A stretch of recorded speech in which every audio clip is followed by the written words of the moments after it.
जब इतनी कामनाएं आई तो कामनाओं के कारण उसका क्या हुआ? सर्वनाश हो गया। इसलिए इच्छाएं करने वाला सदा परेशान है और इच्छाएं ना करने वाला हर हाल में प्रसन्न है। इसलिए खुश रहना है तो कामनाओं को समाप्त करें। वेद व्यास जी ने 17 पुराण लिखे। नारद जी ने कहा भागवत की रचना कीजिए। नारद जी बोले मैं पिछले जन्म में दासी का बेटा था। मेरी माँ ने घर घर जाके बर्तन धुलती थी। एक दिन मेरे गांव में कुछ संत आ गए तो मैंने खूब सेवा करी निष्काम भाव से। पाँव दबाना, पाँव में संतों के तेल लगाना, संतों का जूठन प्रसाद पाना। संत मेरे से इतने प्रसन्न हो गए कि संतों ने मुझे एक मंत्र दे दिया। मैंने उस मंत्र का जाप किया और एक दिन जब संत जाने लगे तो मैं भी पीछे पीछे जाने लगा। तो मेरी माता ने रोक लिया कि मेरा बेटा तो अभी छोटा है, चला जाएगा, मैं किसके सहारे रहूंगी। तो मेरी माँ ने रोक लिया और संतों ने भी कहा कि पुत्र तुम अपनी माँ की सेवा करो। एक दिन मेरी माँ को सांप ने डस लिया। नारद जी अपनी कथा सुना रहे हैं भागवत जी में। नारद जी बोली मेरी माता को सांप ने डस लिया, मेरी माँ मर गई।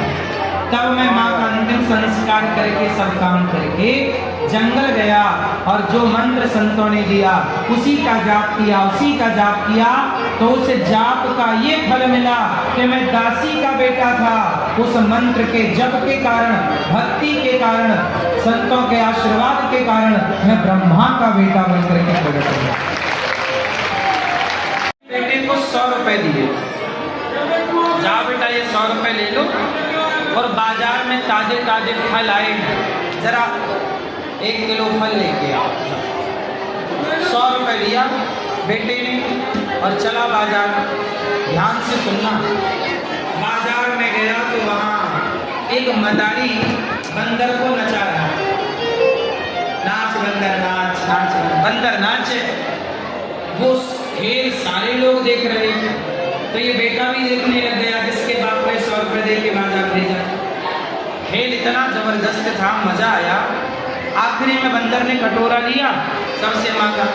इसे भी बड़ी दया आई और इसने 100 रुपए इतना प्रभावित हो गया कि वो 100 रुपए वो बंदर के कटोरे में डाल दिया। मदारी चला गया। जब मदारी गया तो इसे याद आया कि मेरे पिता ने तो 100 रुपए कुछ और काम के लिए दिया। वो बाजार में दुकानों की तरफ गया, तब तक दुकानें बंद हो गई। खाली हाथ लौटा। पिता ने कहा बेटा फल लाए? ना पिताजी, दुकानें बंद हो गई। पिता ने कहा कोई बात नहीं, दुकानें क्यों बंद हो गई, तुम तो टाइम से गए थे। बोला क्या बताएं, चलो कोई बात नहीं, दुकानें में पैसा लाओ वापस हो जाए।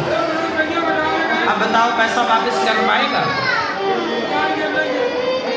जिस काम के लिए गया था वो काम हुआ नहीं और पैसे भी खर्च हो गए। बात समझ में आई?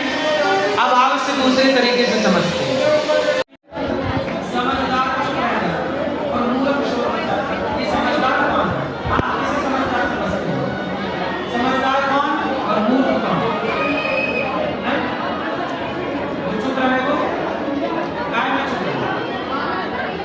भीष्म पितामह चुपचाप बैठे थे, द्रौपदी की साड़ी खींच रही थी, ये चुपचाप नहीं। एक लाइन का अर्थ करना है आपको। समझदार तो चुप रह जाता, मूर्ख शोर मचाता। क्या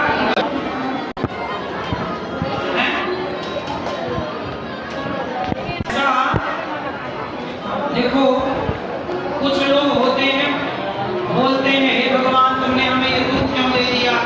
लोग जो कहते हैं हे भगवान मेरे साथ ऐसा क्यों हो गया, हे भगवान मेरे साथ ऐसा क्यों हुआ है कि मैंने कभी कोई पाप किया होगा, मेरे कर्मों का दंड मुझे मिल रहा। वो चुप है क्योंकि वो जान रहा कि मेरा ही है।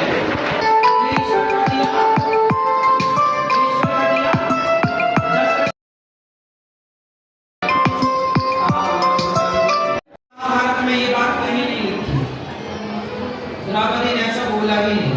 उधर टीवी वालों ने झूठ परोस दिया सीरियलों में और आप लोगों को बातें रट दी।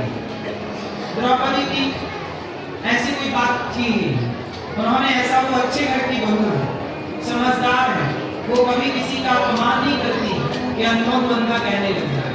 भाई अंधे को आज बताइए, एक सामान्य पढ़ा लिखा व्यक्ति भी अंधे को अंधा नहीं बोलता, क्योंकि वो जानता है कि अगर इसको अंधा क्यों, अंधा तो है। भाई आज के युग में भी अंधे को अंधा नहीं बोला जाता, चूदास बोला जाता है।